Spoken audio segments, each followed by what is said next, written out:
Un jeune garçon nommé Alec était occupé à pêcher au bord du lac lorsqu'un homme étrange s'approcha soudainement de lui et lui demanda s'il aimerait apprendre la magie. L'offre semblait trop belle pour être refusée, alors dès lors, Alec passa toutes ses journées à s'entraîner avec Elda pour devenir mage. Un jour, Elda enseignait à Alec comment utiliser la magie du feu au cas où il aurait besoin de protéger quelqu'un, et c'était un peu plus compliqué que ce à quoi Alec était habitué, mais il finit par comprendre. Il était un peu déçu d'avoir mis une journée entière à maîtriser la magie du feu, mais Elda lui rappela que la plupart des gens devaient étudier pendant un mois entier pour accomplir ce qu'il venait de faire en une seule journée, et qu'il pouvait donc être fier de lui.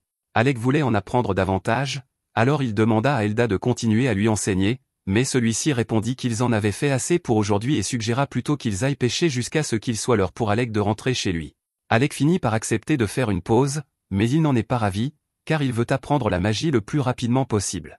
Elda rit et dit à Alec qu'il a un talent incroyable pour la magie, et que même si Elda n'avait pas commencé à l'entraîner, il est sûr qu'Alec serait devenu un mage exceptionnel tout seul. Si tel est le cas, Alec demande alors pourquoi Elda s'est donné la peine de lui enseigner la magie, et Elda a ses raisons, mais avant qu'il n'ait pu expliquer quoi que ce soit, un poisson a mordu à l'hameçon et a commencé à tirer sur la ligne, alors lui et Alec ont immédiatement abandonné la conversation et ont essayé de le remonter de toute leur force.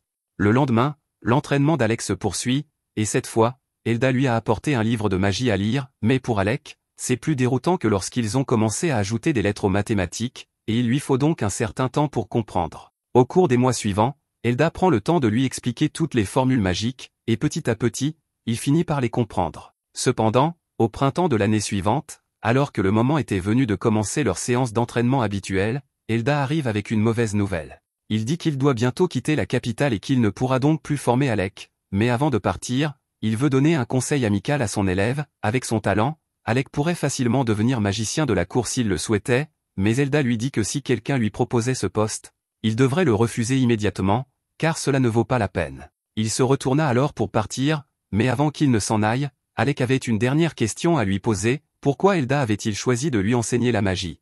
Elda expliqua qu'il l'avait fait parce que la mère d'Alec lui avait rendu un immense service de son vivant, et qu'il voulait lui rendre la pareille en s'occupant de son fils. Plusieurs années plus tard, Alec est désormais étudiant à l'Académie royale et vient de trouver un ancien annuaire de l'école. Il le feuillette et tombe sur la section consacrée à Elda. Comme prévu, Elda était le meilleur élève de sa promotion à l'époque et il est devenu magicien de la cour peu après, mais pour une raison quelconque, il a fini par être banni du royaume, ce qui explique probablement pourquoi il a été contraint de quitter Alec à l'époque. À ce moment-là, Alec décide que la meilleure chose à faire est de devenir magicien de la cour afin de changer l'opinion de la cour impériale et de pouvoir ainsi rembourser la gentillesse d'Elda, oubliant complètement que c'est exactement ce qu'Elda lui avait demandé de ne pas faire. Un peu plus tard, nous voyons Alec se faire bannir, tout comme Elda. Alec avait rejoint le groupe des héros, composé du prince héritier, Regulu, d'une magicienne nommée Leni et d'un chevalier nommé X, mais alors qu'ils étaient en pleine mission, Regulu lui annonce qu'il est renvoyé. Alec ne comprend pas pourquoi Regulu veut soudainement se débarrasser de lui, alors il lui explique qu'en tant que prince héritier, son travail consiste à être en première ligne avec son épée. Leni est censé repousser les ennemis avec sa magie, et X bloque les attaques ennemies pour le groupe, mais tout ce qu'Alec fait, c'est rester à l'arrière et lancer des sorts de soutien comme la défense ou l'amélioration. Alec tente de faire valoir qu'il a une raison importante pour agir ainsi, mais Regulu l'interrompt et lui dit que quelqu'un qui ne sait utiliser que la magie de soutien est trop pathétique pour faire partie du groupe de héros. Gardez à l'esprit qu'Alec n'a jamais voulu rejoindre ce groupe stupide, mais après être devenu magicien de la cour, le prince lui a ordonné de le faire et il ne pouvait pas refuser un ordre royal. Leni et X se joignent à eux et commencent à traiter Alec d'inutile, mais c'est le prince qui est vraiment inutile ici. Il a littéralement instauré une règle interdisant aux roturiers comme Alec de porter des armes, simplement parce qu'il ne veut pas que quelqu'un d'autre lui vole la vedette. Alec tente de lui expliquer qu'il pense qu'il est important que tous les membres du groupe soient armés et préparés en cas d'urgence, mais le prince n'a pas eu une seule pensée intelligente depuis des années, il ne tolère donc pas un libre penseur comme Alec. Il lui dit qu'il n'a plus besoin de lui et qu'il ferait mieux de rentrer chez lui. Alec se retrouve alors à remettre en question ses choix de vie, car il n'avait pas signé pour se faire insulter par un homme enfant ingrat. Jusqu'à présent, Alec avait déployé des efforts incroyables pour compenser la stupidité de Regulu, sans quoi celui-ci serait mort depuis longtemps, mais même après avoir été renvoyé, il voulait toujours aider autant que possible, alors il rédigea quelques schémas d'attaque de monstres et des stratégies à l'intention de Regulu pour sa prochaine incursion dans le donjon. Cependant, alors qu'il se rendait au château pour remettre la lettre, il a soudainement été arrêté à la porte par les gardes. Ils l'ont informé qu'il avait été déchu de son titre de mage de la cour et qu'il n'avait donc plus le droit d'entrer dans le château. C'est alors que Leni arrive, et elle est là uniquement pour se moquer de la situation malheureuse d'Alec, car elle l'a toujours détesté. Il a été couvert d'éloges lorsqu'il a obtenu son diplôme de l'Académie de magie et établi un nouveau record dans le donjon, et elle est jalouse de lui depuis le premier jour. Après s'être moquée de lui, elle se retourne pour partir, mais Alec la supplie de bien vouloir au moins remettre cette lettre au roi pour lui. C'est le roi Fergus qui lui a ordonné de rejoindre le groupe de Regulu, donc pour le bien de Regulu, il est important que le roi lise cette lettre. Cependant, le nid se moque éperdument de la stupide lettre d'Alec, alors elle la déchire en morceaux devant lui et ordonne aux gardes de le mettre dehors. Cela fait 4 ans qu'Alec a obtenu son diplôme et est devenu magicien de la cour, et il a fait de son mieux pour régler les problèmes de la cour impériale, mais au final, il n'a rien pu changer. À ce moment-là, Alec entend une voix familière l'appeler par son nom. Il se retourne et aperçoit Yora, une vieille amie, qui se tient là. Elle court vers lui pour le serrer dans ses bras lorsqu'elle réalise que c'est bien lui, puis il s'assoit près du canal pour discuter. Alec lui explique tout ce qui lui est arrivé depuis leur dernière rencontre, et elle s'écrie qu'elle ne supporte pas le royaume de Galdana, car les nobles ne cessent de discriminer les roturiers. Alec est d'accord avec elle, mais il lui demande de se calmer, car cela pourrait causer des problèmes si quelqu'un venait à entendre ses propos. Elle lui répond que ce n'est pas grave, car il n'y a personne d'autre dans les environs pour l'entendre. Concernant la situation actuelle d'Alec, elle se sent mal pour tout ce qu'il a dû endurer, mais elle est en réalité contente qu'il ait été expulsé du groupe du prince, car cela signifie que rien ne l'empêche désormais de rejoindre un nouveau groupe. Sur cette note, Yora demande à Alec s'il serait prêt à venir explorer des donjons avec son groupe. Alec lui demande si elle est vraiment d'accord pour recruter quelqu'un comme lui, mais elle sait mieux que quiconque qu'Alec est une bête en matière de magie, et qu'il n'y a donc personne d'autre aussi qualifié que lui. Entendre quelqu'un reconnaître enfin sa force fait monter les larmes aux yeux d'Alec, qui se lève et dit à Yora qu'il serait ravi de rejoindre son groupe. Le lendemain matin, les deux amis se mettent en route pour la ville de Fizizel, et Alec repense à ce qu'Elda lui a dit au sujet d'éviter la cour impériale et à quel point les choses auraient été plus faciles pour lui s'il avait simplement suivi son conseil, mais il ne peut plus rien changer au cours des événements. Pendant ce temps, dans la capitale, Regulu vient d'apprendre qu'Alec a quitté la ville et le traite de piètre mage. Il n'avait forcé Alec à rejoindre son groupe que parce que tout le monde le considérait comme un prodige de la magie, mais il détestait avoir un roturier dans son équipe, il est donc ravi de s'être débarrassé de lui. Le nid ajoute qu'ils peuvent désormais trouver un remplaçant issu d'une lignée noble et que, sans un imbécile incompétent comme Alec pour les ralentir, Regulu deviendra célèbre pour avoir terminé un donjon plus rapidement que quiconque. Quelques jours plus tard, Alec et Yora arrivent dans la ville de Fizizel, et elle commence à lui raconter à quel point cet endroit est merveilleux, car il ne fait aucune discrimination envers les roturiers et constitue le point de départ idéal pour un groupe d'aventuriers. Cela dit, Yora se souvient qu'ils doivent encore inscrire Alec comme aventurier, alors elle l'emmène à la guilde pour qu'il puisse commencer. Malheureusement, lorsqu'ils entrent, la réceptionniste informe Alec qu'il ne remplit pas les conditions requises, il faut une licence spéciale pour dépasser le niveau 30 dans un donjon, et il faut être inscrit à la guilde depuis au moins 2 ans pour pouvoir obtenir cette licence. Alec ne pourra donc pas l'obtenir avant un certain temps. Yora demande s'ils peuvent faire une exception pour lui, mais la réceptionniste répond qu'elle ne peut pas changer les règles. Yora n'arrive pas à croire ce qui se passe, même si elle a envoyé son ami Kesha demander une autorisation spéciale avant leur arrivée, mais il s'avère que Kesha a été incroyablement impoli avec la réceptionniste, et qu'ils n'obtiendront donc aucune faveur de sa part avant longtemps. Yora est vraiment déçue, car son groupe a déjà atteint le 52e étage du donjon, et ils ne pourront pas progresser davantage avec Alec avant qu'il n'obtienne son permis dans 2 ans. Elle se rend compte qu'il ne sert à rien de se plaindre maintenant, alors elle dit qu'il devrait simplement se concentrer sur les endroits où Alec est autorisé à aller en attendant. Il n'a pas besoin de laisser passer pour accéder aux zones au-dessus du niveau 30, ils ont donc encore beaucoup à explorer en tant que groupe, et elle veut qu'il profite de son séjour ici. Plus tard dans la journée, Alec et Yora se rendent dans l'un des donjons et sont actuellement confrontés à un essaim de frelons rouges. Yora lui lance un sort d'amélioration afin qu'il puisse éliminer quelques frelons, mais cela ne fait qu'une petite brèche dans leur rang. Elle ne comprend pas pourquoi les choses sont devenues si difficiles si rapidement, car le niveau 2 n'avait jamais été aussi difficile à franchir auparavant, mais Alec pense que quelque chose a dû arriver au nid de frelons, ce qui explique pourquoi ils sont tous dans un état de frénésie en ce moment. Yora érige un bouclier défensif et charge les sèmes, mais Alec lui conseille de rester en retrait, car il serait beaucoup plus sûr de maintenir leur position et d'éliminer les frelons un par un. Yora lui crie qu'il doit se souvenir de ce qu'il était avant de devenir magicien de la cour, à l'époque, un essaim de frelons comme celui-ci n'aurait pas fait le poids face à lui. Il réalise maintenant qu'il n'a plus besoin de se retenir pour éviter de blesser l'ego du prince, et qu'il est donc libre d'utiliser autant de magie qu'il le souhaite. Il cesse de se retenir et utilise une magie d'attaque pour brûler quelques frelons. Une fois qu'il a rejoint Yora, il utilise un sort de foudre à large portée pour carboniser les insectes restants. Cependant, alors que la bataille semblait terminée, un ver de terre géant émerge du sol et attrape Yora.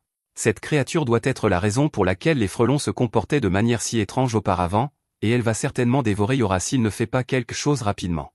Il doit donc agir vite. Il a un plan en tête, mais pour s'assurer qu'il fonctionnera, il lui demande si sa magie défensive est toujours aussi puissante qu'à l'époque où ils étaient à l'académie. Elle lui répond en lui demandant si sa magie offensive est toujours aussi puissante que dans ses souvenirs. Ils ont tous deux confiance en leurs capacités respectives, alors Alec commence à lancer son sort de tornade de feu, engloutissant complètement le verre dans un torrent de flammes. Yora est également prise dans les flammes, mais Alec sait que ses boucliers sont plus que suffisants pour la protéger de flammes d'une telle intensité, il n'a donc pas à s'inquiéter.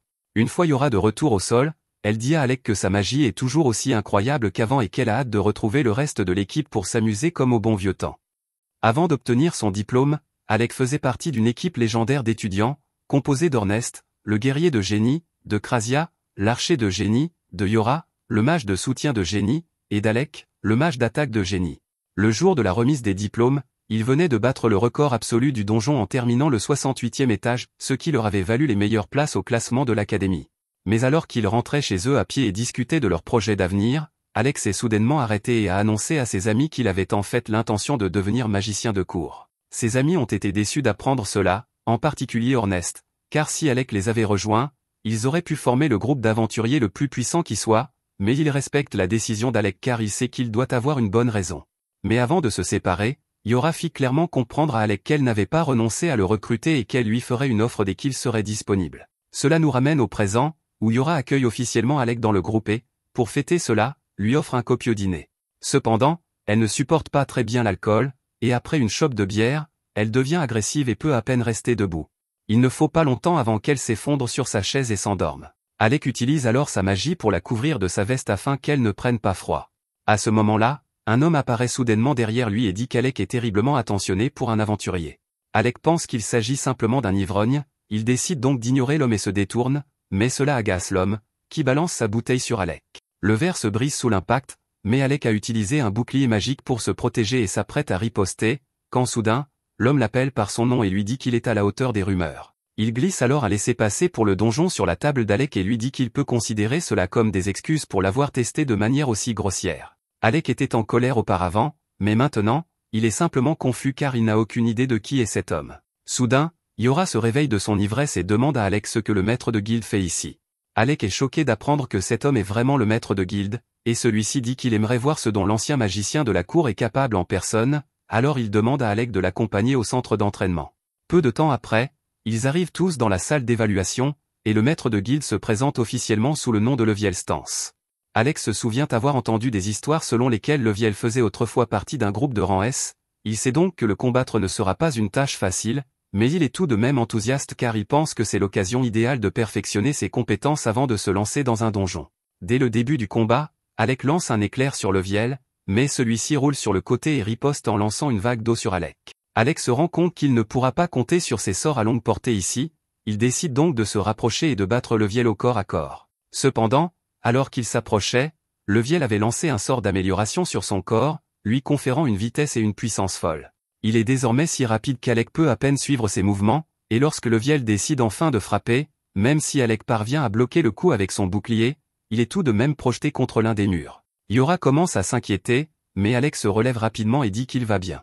Il a été pris au dépourvu par la vitesse de l'attaque de Leviel, alors il commence à réfléchir à des moyens de l'esquiver la prochaine fois, mais il se met à rire en réalisant qu'il peut en fait faire bien plus qu'esquiver. Sous les ordres du prince, Alec avait l'interdiction d'être proactif au combat, mais en tant qu'aventurier, il n'est plus limité à l'esquiver à la magie de soutien.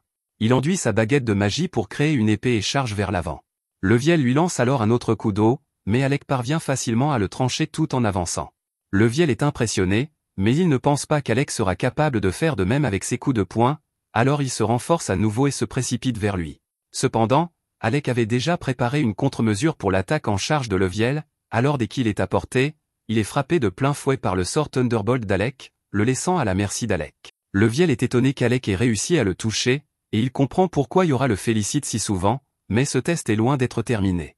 Leviel active son artefact ancien, formant de grands gantelets autour de ses bras, et un seul coup de poing de ses bébés suffit à laisser un énorme cratère dans le sol. Alec se rend compte qu'être touché par l'un d'eux serait dévastateur, il doit donc être très prudent, mais il n'a pas l'intention d'abandonner, alors il essaie de le frapper avec un autre éclair, mais cette fois-ci, cela ne ralentit pratiquement pas Leviel. La capacité spéciale de l'artefact de Leviel lui permet de guérir ses blessures au fil du temps, donc plus ce combat s'éternise, plus les chances de victoire d'Alec diminuent. Il doit empêcher Leviel de guérir, alors il commence à le frapper à plusieurs reprises, mais aucune de ses attaques n'atteint sa cible. Alec se moque de Leviel qui esquive toutes ses attaques et lui demande s'il a peur de l'affronter de front, ce qui agace Leviel. Il lance alors un coup de pied sauvage à Alec, s'exposant ainsi à un coup de sabre à l'estomac, comme Alec l'espérait. Il a enfin infligé davantage de dégâts à Leviel, mais il en faudra beaucoup plus pour le mettre à terre. Leviel charge à nouveau Alec, qui tente de se défendre avec un bouclier, mais celui-ci se brise sous la force du coup. Cependant, cela brise l'élan de Leviel, et Alec en profite pour le frapper à la poitrine. Leviel refuse de se laisser battre par Alec et tente de lui asséner un coup de poing, créant un énorme nuage de poussière. Yora pense que Leviel va un peu trop loin pour ce qui est censé être un test. Un coup comme celui-là aurait dû suffire à mettre Alec KO, mais celui-ci parvient tout de même à se faufiler derrière Leviel et à lui asséner un dernier coup, le dernier qu'il puisse donner, car Alec trébuche et tombe inconscient. Yora se précipite vers Alec pour voir comment il va, et Leviel admet qu'il est peut-être allé un peu trop loin cette fois-ci, déclarant Alec vainqueur du combat. Pendant que Yora s'occupe des blessures d'Alec, Ornest arrive, lassé de l'attendre, et est choqué de découvrir qu'Alec s'est battu en duel avec Leviel. Il dit à Leviel qu'il a été assez nul d'utiliser son arme ultime dans un combat amical, mais Leviel répond qu'il s'est juste laissé emporter. Il est désormais certain qu'Alec est qualifié pour entrer dans le donjon, il peut donc avoir le pass pour le donjon et tout ce dont il a besoin, à condition qu'il promette de ne pas intenter de procès pour cela. Même si cela ne s'est pas passé comme prévu, Ornest félicite Alec d'avoir réussi ce test injuste, mais celui-ci est toujours inconscient. Il le ramène donc à l'intérieur et l'installe sur un canapé pour qu'il se repose. À présent, ils ont tous entendu parler de l'injustice qu'Alec a dû endurer en tant que mage de la cour, et il est franchement étonnant qu'il ait réussi à tenir aussi longtemps. Le château est rempli d'idiots élitistes qui ne supportent pas la vue des roturiers, Alec a donc dû travailler incroyablement dur pour conserver sa position. À ce moment-là, la réceptionniste fait irruption à la recherche du maître de guilde et lui annonce qu'elle a de mauvaises nouvelles. Leviel dit alors aux autres qu'il a des affaires à régler et les laisse dans son bureau pour s'occuper d'Alec, mais il leur demande de ne surtout pas toucher à sa collection d'alcool. Dès que Leviel est parti, Ornest se dirige immédiatement vers sa collection d'alcool et prend la bouteille qui semble la plus chère, juste pour énerver Leviel plus tard. Il demande ensuite à Yora de lui raconter en détail le passé d'Alec en tant que mage de la cour, car il n'en a entendu parler que vaguement jusqu'à présent, et il y a beaucoup à dire. Alec était chargé de protéger le prince, mais il lui était également interdit de porter une épée ou d'utiliser une magie qui le ferait paraître plus fort que le prince.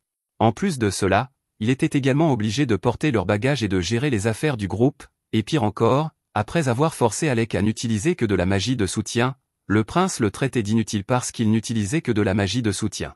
Ornest est un peu perplexe à propos de cette dernière partie, car il pensait que la spécialité d'Alec était la magie d'attaque. Yora lui explique alors qu'Alec s'est donné beaucoup de mal pour apprendre la magie de soutien afin d'apaiser le prince, même s'il n'était pas doué pour cela. Après avoir appris tout ce que le prince a fait subir à Alec, Ornest est fou de rage, et dès qu'Alec se réveille, il suggère de suspendre l'assaut du donjon et de se rendre au royaume pour tabasser ce maudit prince qui a fait souffrir Alec. Alec dit à Ornest de se calmer car, même s'il est bouleversé par la façon dont il a été traité, il n'est pas assez en colère pour aller mutiler le prince. Cependant, Ornest est plus que disposé à le faire à la place d'Alec s'il le souhaite. Alec pose sa main sur l'épaule d'Ornest et lui dit qu'il n'a vraiment pas à s'inquiéter, car tant qu'il peut partir à l'aventure avec ses amis, rien d'autre ne lui importe. De plus, il est sûr que le karma va frapper le prince de plein fouet maintenant que personne n'est là pour réparer ses erreurs. En entendant cela, Ornest a une excellente idée. Il dit donc à Alec qu'ils doivent simplement devenir les plus grands aventuriers du monde, et qu'une fois que la nouvelle parviendra au château, le prince regrettera certainement d'avoir chassé Alec. Et lorsqu'il commencera à supplier Alec de revenir, celui-ci aura l'occasion de le regarder droit dans les yeux et de le rejeter avec autant d'insultes qu'il le souhaite. Alec admet que cela lui plaît, alors il tape dans la main d'Ornest, promettant qu'ils deviendront ensemble le groupe le plus fort. Pendant ce temps, dans l'autre pièce, une membre d'un groupe de rang S se fait penser tandis qu'elle raconte au maître de la guilde tout ce qui s'est passé pendant sa mission. La mission a été un échec total et le reste de ses coéquipiers est toujours coincé dans le donjon. Christa demande donc à Leviel de former une équipe de secours pour les secourir. Leviel convoque une réunion générale, mais compte tenu du peu de temps disponible, les seules personnes présentes sont celles qui se trouvaient déjà à la guilde. Il annonce à tout le monde qu'ils vont former une équipe pour secourir les membres du groupe de Christa qui sont actuellement coincés au niveau 64 du donjon. Tous les aventuriers échangent des regards inquiets, car ils savent tous à quel point cet étage est dangereux, mais pendant que la réunion se déroule, Alec est toujours assis seul dans le bureau du maître de guilde. Lorsque Krasia arrive, elle trouve Alec tout seul et lui demande comment il va, mais à en juger par toutes les blessures qu'il a actuellement, il ne va manifestement pas très bien. Elle lui demande ce qu'il fait ici alors qu'ils ont une réunion à laquelle assister, mais Alec répond qu'il ne voulait pas s'imposer, car tous les participants à la réunion sont des aventuriers de rang et qu'il se considère toujours comme un étranger par rapport à eux. Krasia lève la main et utilise la magie de restauration pour soigner Alec, puis elle lui dit qu'il devrait savoir que personne ici ne le considère comme un étranger. Lorsqu'il était magicien à la cour, Alec avait inconsciemment développé le trait de caractère de ne jamais se démarquer ni s'exprimer, car il risquait d'offenser les nobles prétentieux. Même s'il sait que les choses sont différentes ici, il n'est pas facile de changer du jour au lendemain des habitudes acquises depuis 4 ans. Krasia voit bien qu'Alec traverse une période difficile, alors elle lui tapote la tête et lui dit qu'elle est toujours là s'il a besoin d'aide, ce qui le réconforte beaucoup. Quelques instants plus tard, Ornest et Yora reviennent, et Ornest annonce à Alec qu'ils viennent de trouver l'excuse parfaite pour se rendre dans le donjon. Il explique les détails à Alec et lui dit que l'endroit où ils se rendent s'appelle le Tank Killer. Ce surnom lui a été donné parce qu'à l'intérieur, toutes les formes de magie de guérison sont complètement inutiles, et que l'on ne peut compter que sur des potions pour se soigner. Alec est surpris que Krasia accepte cette mission, car la magie de guérison est l'une de ses spécialités, mais en réalité, elle déteste l'idée d'y aller, elle a simplement été forcée d'accepter parce qu'Ornest a insisté en disant que ce serait une bonne mission pour débuter pour l'équipe. Alec craint un peu de ne pas être assez fort pour être utile, mais Yora lui dit qu'il est le pilier de l'opération. Toute leur opération reposera sur la magie d'Alec, il ne pourrait donc littéralement pas la mener à bien sans lui. L'objectif est d'atteindre le groupe bloqué au 64e étage. S'ils devaient descendre par la voie normale, ils n'y arriveraient jamais à temps, mais heureusement, ils ont ceci. Le maître de guilde leur a donné un noyau de donjon, un objet qui permet d'éviter les combats contre les boss jusqu'à l'étage où il a été trouvé. C'est celui que Krista a rapporté avec elle, ils devraient donc pouvoir l'utiliser pour se frayer un chemin jusqu'au 64e étage assez facilement, mais ils doivent tout de même rester prudents. Le boss du niveau 64 serait un monstre mort-vivant, ils compteront donc sur la magie d'attaque d'Alec pour le vaincre. À cette fin, ils demandent tous à Alec de conserver son énergie autant que possible jusqu'à ce qu'ils affrontent le boss mort-vivant, mais ils demandent s'il est vraiment acceptable qu'il reste en retrait pendant la majeure partie du combat. Ornest lui répond que c'est la meilleure solution, car ils ne peuvent pas risquer qu'Alec soit à court d'énergie pendant le combat décisif. Le groupe se téléporte au 64e étage et, dès leur arrivée, ils sont confrontés à un groupe de squelettes. Ornest se précipite alors en avant et commence à les éliminer avec sa lance.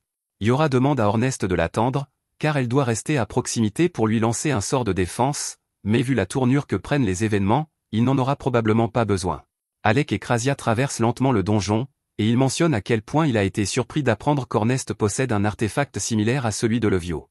Krasia explique qu'il s'agit simplement d'une lance enchantée pour être tranchante et incassable, mais que c'est tout ce dont quelqu'un comme Ornest a vraiment besoin. Comme Ornest s'occupe de tout seul, Alec commence à s'ennuyer et lui demande s'il a besoin d'aide, mais Ornest refuse et répond qu'il doit s'occuper seul de tous les faudés. Alec et Krasia continuent d'avancer, mais soudain, Alec sent que quelque chose tente de s'approcher furtivement de lui. Il se retourne instinctivement et lance un éclair dans cette direction. Les autres s'arrêtent et demandent à Alec ce qui ne va pas. Il leur explique qu'il a senti quelque chose derrière lui à l'instant. Ornest fait confiance à son jugement et demande à Alec s'il peut déterminer de quoi il s'agit et où cela se trouve. Alec ne voit rien, mais ses sens lui disent que c'est juste devant lui, alors il crée un monosaure et frappe. Son épée touche le corps de la créature, révélant qu'il s'agit d'une faucheuse, et Ornest applaudit Alec, car il semble que ses sens soient toujours aussi affûtés. La façon dont Ornest s'est exprimé laisse penser à Alec qu'il devait être au courant de la présence de la faucheuse, mais pour défendre Ornest, même s'il savait qu'il y avait des monstres invisibles à ce niveau, il ne savait pas comment les combattre. Alors il a pensé que ce serait une bonne idée de laisser Alec trouver la solution par lui-même afin de renforcer un peu sa confiance. La reconnaissance et la confiance sont deux choses qu'Alec n'a jamais reçues lorsqu'il travaillait comme mage de la cour, il est donc heureux de savoir que ses coéquipiers ont autant confiance en lui, mais, alors qu'il élimine la faucheuse, il crie que cela ne justifie pas pour autant ce qu'Ornest a fait. Krasia et Yora étaient également au courant de l'existence des ennemis invisibles et n'en ont pas parlé à Alec. Il s'excuse, mais comme c'était l'idée d'Ornest au départ, Krasia dit à Alec de diriger sa colère vers lui. Alec dit à Ornest qu'ils auront une longue discussion à ce sujet une fois rentrés, mais qu'ils doivent d'abord terminer leur mission. Le groupe s'enfonce donc plus profondément dans le donjon. Plus loin, il tombe sur une horde de squelettes encore plus grande que la précédente, et Ornest est tout excité, car cela promet d'être un défi intéressant. Yora lui rappelle qu'ils sont là pour une mission de sauvetage et qu'il n'y a donc pas lieu d'en faire trop, mais Ornest n'aime rien de plus qu'un bon combat. Il demande à tout le monde de reculer pour qu'il puisse s'en occuper seul, mais Alec refuse de le laisser partir seul, alors il se joint au combat tandis que Yora leur lance un sort d'amélioration. Cependant, alors qu'ils parviennent tous deux à éliminer facilement les squelettes auxquels ils font face, ils oublient que Yora est nulle en combat et la laissent complètement sans défense. Heureusement, Krasia est là pour la sauver, mais Alec ne veut pas prendre un autre risque comme celui-là, alors il demande à tout le monde de se mettre derrière lui pour qu'il puisse en finir. Ils font tout ce qu'il dit, et Alec commence à lancer un sort de foudre à large portée.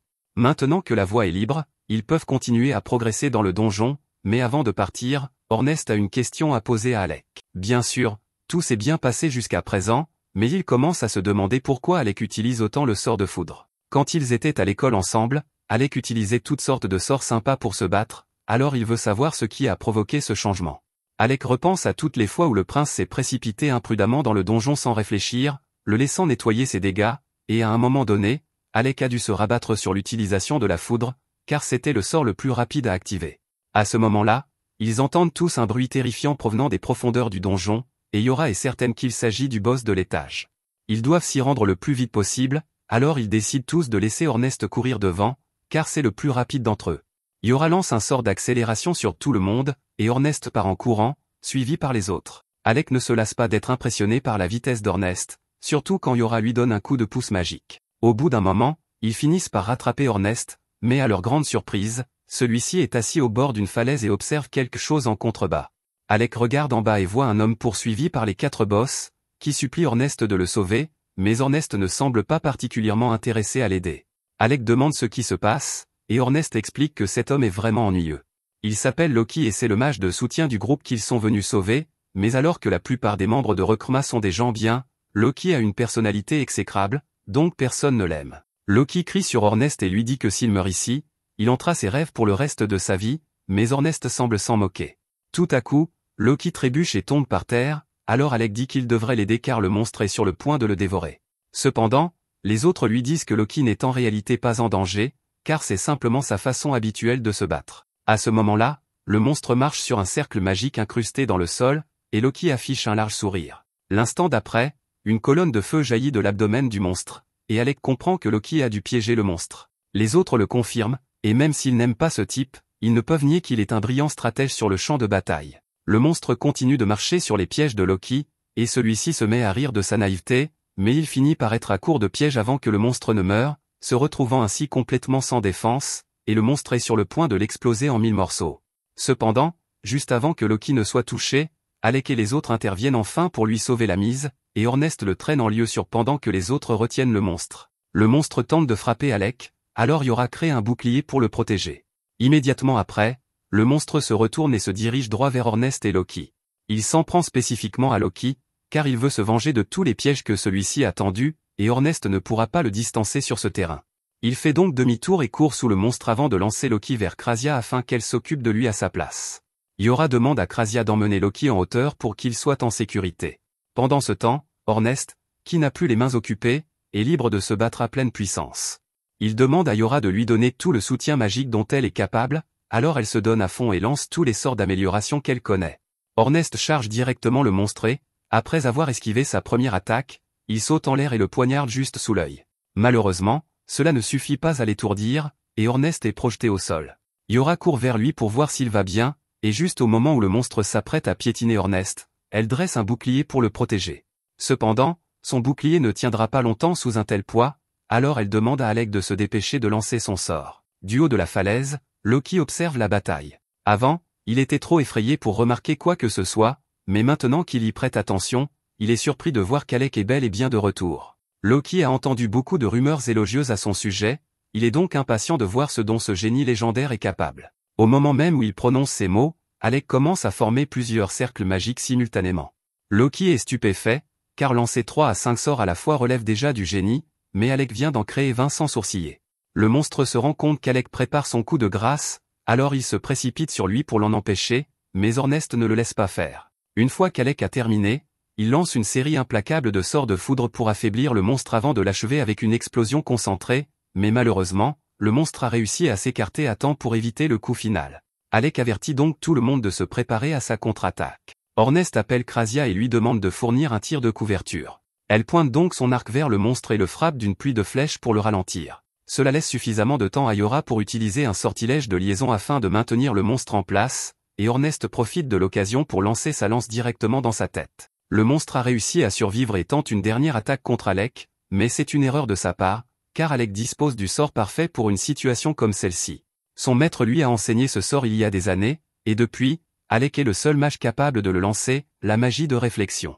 Le souffle du monstre est redirigé avec toute sa force, provoquant une explosion massive, et après qu'il ait été réduit en cendres, Ornest intervient pour porter le coup fatal, fendant la tête du monstre en deux. Une fois la bataille terminée, Loki s'approche pour féliciter tout le monde pour leur excellent travail. Il a été particulièrement impressionné par la performance d'Alec et dit avoir beaucoup entendu parler de lui, des exploits impressionnants du mage de la cour, comme lorsqu'il a vaincu une hydre d'un seul sort. Alec est reconnaissant pour ses éloges, mais il informe Loki qu'il n'est en fait plus mage de la cour. Loki est choqué d'apprendre cela, car les responsables de la cour royale devraient être idiots pour licencier quelqu'un d'aussi talentueux qu'Alec. Il est reconnaissant à Alec et aux autres de lui être venus en aide, mais pour l'instant, le reste de son équipe est probablement encore occupé à combattre le boss du niveau, plus coriace. Tout le monde est choqué d'apprendre qu'il y a un deuxième boss de niveau, alors Loki explique qu'il y avait plus d'un boss de niveau lorsque son groupe est arrivé ici. Il ne pouvait pas s'occuper des deux en même temps, alors Loki avait pour mission d'attirer l'attention de celui qui avait le QI le plus bas et de le tenir à distance afin que le reste de son équipe puisse s'occuper de l'autre boss. C'était un chevalier en armure noire, mais comme cet étage est rempli de morts vivants, il s'agit peut-être simplement d'une armure possédée. Si c'est le cas, les attaques physiques ne lui feront pas beaucoup de dégâts, donc leur meilleure chance de le vaincre sera la magie d'Alec. Loki tend à Alec un artefact en forme de croix, car il a remarqué qu'Alec sait se défendre au corps à corps, puisqu'il se présente souvent comme la plus grande menace et la cible la plus facile à éliminer pour tromper l'ennemi. Alec est surpris que Loki ait pu déterminer tout cela en le regardant se battre pendant quelques minutes, mais en tant que stratège, c'est le travail de Loki d'être perspicace. Il dit à Alec que l'artefact qu'il tient dans sa main s'appelle Choir, et qu'il peut l'avoir gratuitement à une condition. Krasia et Ornest n'aiment pas cette idée, car Loki ne donnerait pas quelque chose d'aussi précieux sans une contrepartie importante. Loki répond que ce n'est rien de grave, il veut juste qu'il n'utilise aucune magie lorsqu'ils affronteront le deuxième boss. Les autres disent à Loki qu'il est fou d'attendre d'un mage qu'il se batte sans magie, mais Loki leur répond qu'il a tout prévu. Il explique que la ruse et la tromperie sont son pain quotidien, et que comme ce chevalier de la mort s'attend probablement à ce qu'ils attaquent avec de la magie, faire le contraire le prendra certainement au dépourvu. Au fait, vous vous souvenez du prince qui a renvoyé Alec? Le voici maintenant. Lui et les autres sont actuellement poursuivis dans un donjon par deux monstres chenilles, et le prince ne comprend pas comment cela a pu arriver, car il n'a jamais eu de problème avec ce genre de monstre auparavant. Il ordonne à Lenny d'utiliser la magie pour les éliminer immédiatement, et elle essaie de le faire, mais pour une raison quelconque, sa magie ne fonctionne pas pour le moment. Le prince la traite d'inutile et décide qu'il va devoir éliminer les monstres lui-même, mais lorsqu'il se retourne et tente d'en frapper un, sa lame rebondit, et c'est à ce moment-là qu'il se rend compte qu'il est peut-être lessivé. Lenny et le chevalier relèvent le prince après qu'il ait été mis à terre et se mettent à courir vers la sortie. Pendant tout ce temps, le prince essaie de comprendre ce qui a bien pu se passer. Ses coups étaient autrefois beaucoup plus puissants, et maintenant qu'il y pense, il se rend compte que sa perte de force s'est produite juste au moment où il a expulsé Alec de l'équipe. Cependant, au lieu d'accepter le fait qu'Alec contribuait réellement à l'équipe, le prince en arrive à la conclusion qu'Alec a dû lui jeter un sort pour se venger. Après s'être échappé du donjon, le prince va voir l'un des magiciens royaux, Vaughan Forneux, pour vérifier s'il a été victime d'un sortilège. Après un bref scan magique, Vaughan lui dit qu'il n'y a pas de sortilège. Le prince n'arrive pas à y croire, car il n'aurait jamais pu franchir le 30e étage si Alec ne l'avait pas maudit, mais Vaughan sait qu'il y a un champ anti-magie au 30e étage, il explique donc au prince qu'il s'est probablement senti plus faible parce que sa magie de soutien ne fonctionnait pas. Le prince ricane et dit que toute magie de soutien est inutile et que seuls des lâches comme Alec s'en servent. Vaughan fait de son mieux pour rester calme face aux absurdités que débite le prince. Cependant, il trouve étrange qu'Alec n'ait pas prévenu le prince à l'avance de la présence du champ anti-magie, car c'est lui le légendaire élève qui est arrivé jusqu'au 68e étage. Le prince rit et dit à Vaughan qu'il est impossible qu'un idiot comme Alec ait réellement accompli une telle chose, et que ce n'est probablement qu'une rumeur répandue par les roturiers. Vaughan ne prend même pas la peine de corriger le prince, car il n'y a pas de remède à l'arrogance stupide, mais soudain, un garde entre dans la pièce pour informer le prince que le roi souhaite lui parler de la situation avec Alec. Le prince sourit, pensant que son père sera de son côté, mais dès son arrivée, le roi commence à lui raconter une histoire à propos d'Elda. Il explique qu'Elda était un magicien de la cour qu'il avait banni il y a des années, et qu'il était un imbécile incroyable. Elda était un noble qui avait eu l'audace de se présenter devant lui, le roi de Kaldana, et de lui dire que s'il ne changeait pas la façon dont les roturiers et les magiciens de la cour étaient traités, une grande tragédie s'abattrait sur la nation dans un avenir proche. Le prince prend la parole et dit que les anciens méritent d'être bannis, car un noble ne devrait pas s'adresser au roi de cette manière, mais ce n'est pas pour cela que le roi l'a traité d'imbécile. Après avoir été banni, Elda fut dépouillé de son titre de noblesse et décida de fréquenter l'Académie de magie, où il fit taire ses détracteurs grâce à ses talents exceptionnels et obtint son diplôme avec les honneurs. Cependant, alors qu'il aurait pu choisir de faire n'importe quoi avec sa renommée et son pouvoir, il choisit bêtement de retourner au château et de travailler comme magicien de la cour. Pendant son mandat de magicien de la cour, il continua à dire au roi que les roturiers n'étaient pas sans valeur et qu'il devait changer la façon dont il les traitait, jusqu'à ce qu'ils finissent par disparaître un an plus tard. Le roi n'avait pas accordé beaucoup d'importance aux paroles d'Elda à l'époque, mais récemment, il avait commencé à se demander si les anciens n'avaient pas raison, c'est pourquoi il avait ordonné au prince d'explorer le donjon. Il voulait voir si les nobles étaient vraiment intrinsèquement meilleurs que les roturiers, mais compte tenu de l'état du prince, il semble qu'il se soit trompé. Il dit qu'il est peut-être temps de changer leur politique de discrimination à l'égard des roturiers, et qu'à partir de maintenant, il prévoit d'embaucher ceux qui ont du talent, quelle que soit leur origine. Le prince est stupéfait et dit à son père que ce serait une honte pour leur nom de famille s'ils acceptaient les roturiers comme leurs égaux, et le roi reconnaît que c'est lui qui a élevé le prince dans cette croyance, mais que les choses doivent changer. Le prince tente de faire valoir que fréquenter des roturiers comme Alec ne peut mener qu'au malheur, et il utilise sa situation actuelle comme preuve, mais soudain, un garde s'approche et présente à Régulus ce qui reste du livre écrit par Alec.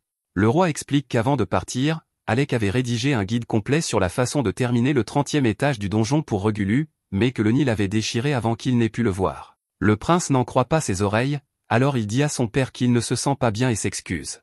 Alors que Régulus s'en va, le roi s'adresse à Vogan et lui dit que même si cela peut être difficile, il lui serait reconnaissant d'aider Régulus autant que possible, et Vogan promet de faire de son mieux.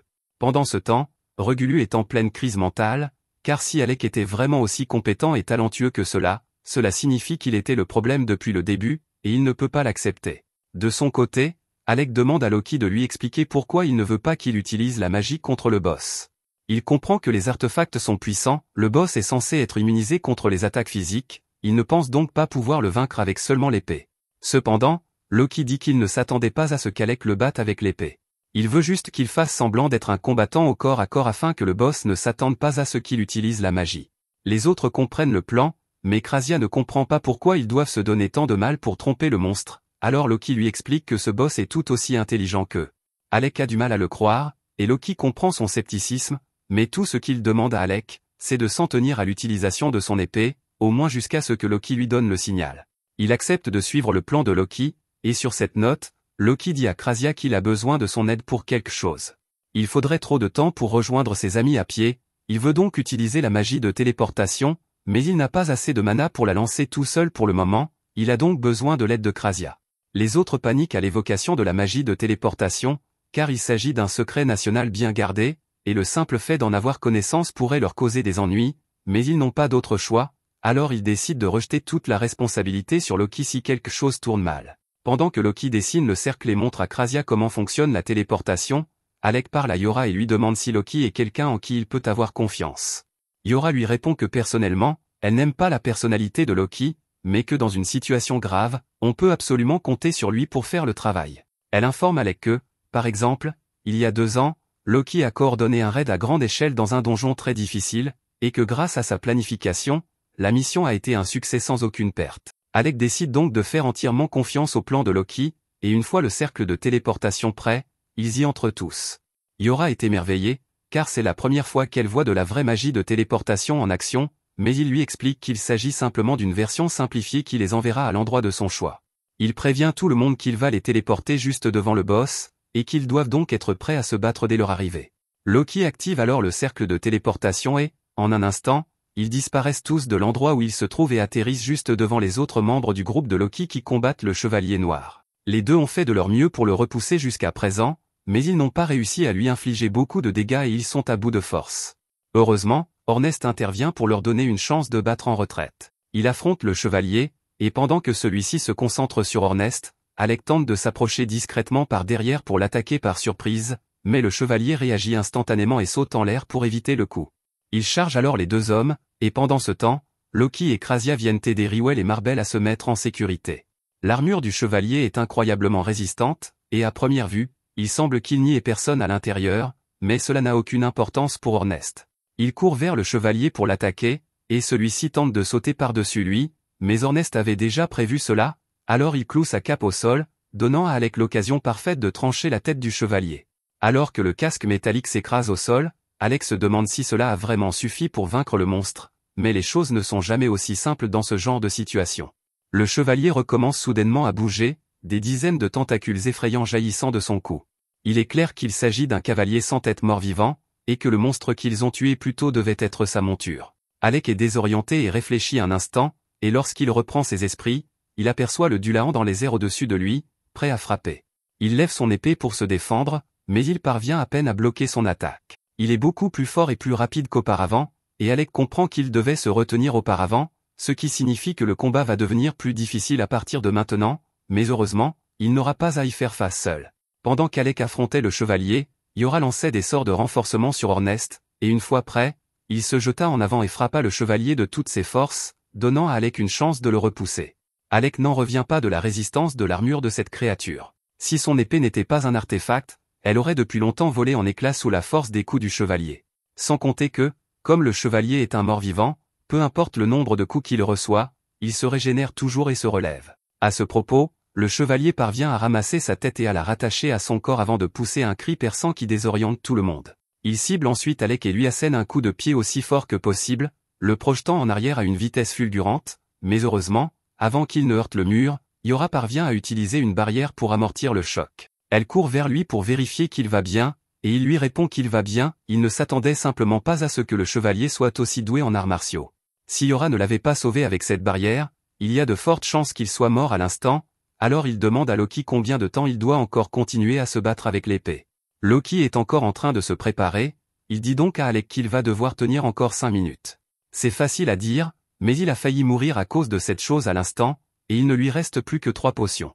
Ornest tient à peine le coup en ce moment, il crie donc à Alec de revenir dans la partie, et les deux font de leur mieux pour occuper le chevalier pendant les prochaines minutes. Finalement, les 5 minutes de préparation de Loki sont écoulées, alors il active un cercle magique géant et se met à rire. Voyant cela, le chevalier panique et charge directement Loki, lui tailla dans la poitrine, mais c'est exactement ce que Loki voulait.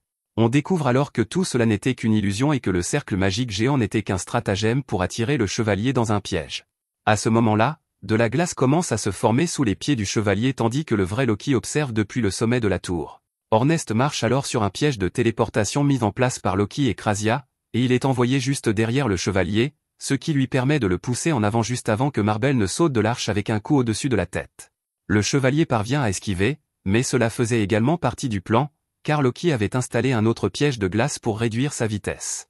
Le chevalier se rend compte que Loki est à l'origine de tous ces pièges, alors il grimpe sur la tour pour l'éliminer. Loki sort une lame magique pour le repousser, mais Riwell s'inquiète car Loki n'est pas assez fort pour affronter le chevalier seul. Il s'est préparé en demandant à Yora de lui conférer une force cette fois supérieure, mais son corps n'est pas habitué à ce genre d'effort, et il parvient à peine à tenir le coup. Pendant que Loki occupe le chevalier, Yora jette un sort de contrainte pour l'immobiliser, mais le chevalier parvient tout de même à frapper Loki, le faisant tomber de l'arche et s'écraser au sol. Cependant, Loki ne montre aucune inquiétude, car tout s'est déroulé exactement comme il l'avait prévu. Alors qu'il tombe, il dit à Alec que le décor est planté et qu'il est temps pour lui de terminer le travail. Alec commence à lancer une multitude de cercles magiques tout autour du chevalier, et Loki est impressionné car c'est encore plus que ce qu'il a utilisé contre l'autre boss. Cependant, après tous les combats qu'Alec a déjà menés, son corps commence à céder sous le stress nécessaire pour maintenir une magie aussi complexe. Il fait de son mieux pour rester fort et se remet sur pied afin de pouvoir lancer le sort d'accélération Thunderbolt, mais bien que celui-ci inflige beaucoup de dégâts, le chevalier est toujours capable de bouger et commence à se libérer de la magie contraignante que Yora a utilisée sur lui.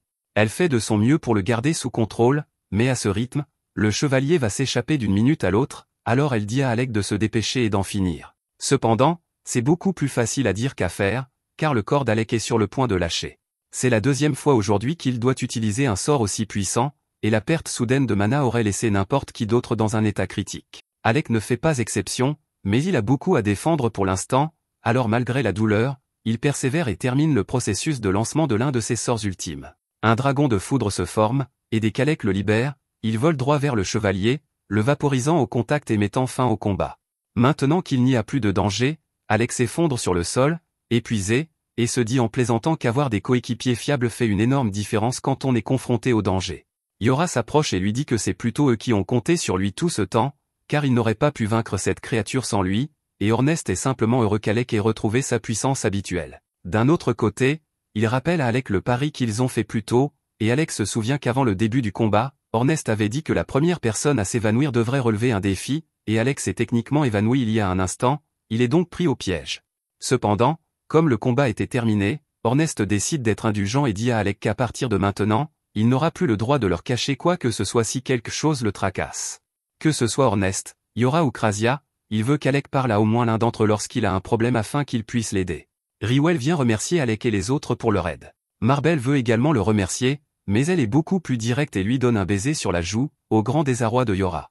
Marbel demande à Alec s'il aimerait parfois partir à l'assaut de donjons avec elle, mais Yora intervient et affirme qu'Alec est le magicien de leur groupe, donc qu'elle ne peut pas l'avoir. Le groupe Rechroma doit beaucoup à Alec, alors en tant que chef, Riwell propose de lui écrire une recommandation.